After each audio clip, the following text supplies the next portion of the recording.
আমিন বিন হুসাইন।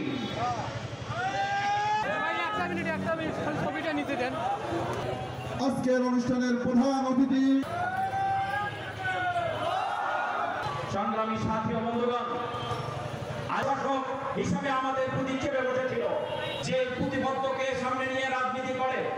আজকে আওয়ামী লীগের উপরে যে ইলজাম দেওয়া দিতাম যে আওয়ামী লীগ জুলুম করে, অত্যাচার করে, অবিচার করে, বাকরুদ্ধ করে, অন্তরাকে চেপে ধরে, আজকে দেখেছি সেই একই কাজ বিএনপি আওয়ামী লীগের সেই কাজগুলি হুবাহু চালু করছে।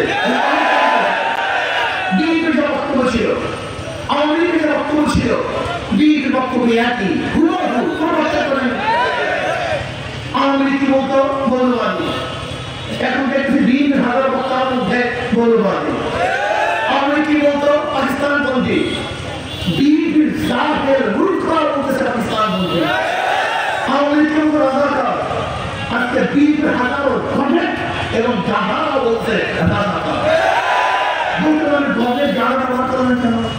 এই জায়গায় জানিয়ে না জিয়াউর রহমান সাহেব তাদেরকে নিয়ে মন্ত্রী পরিষদ করেছিল।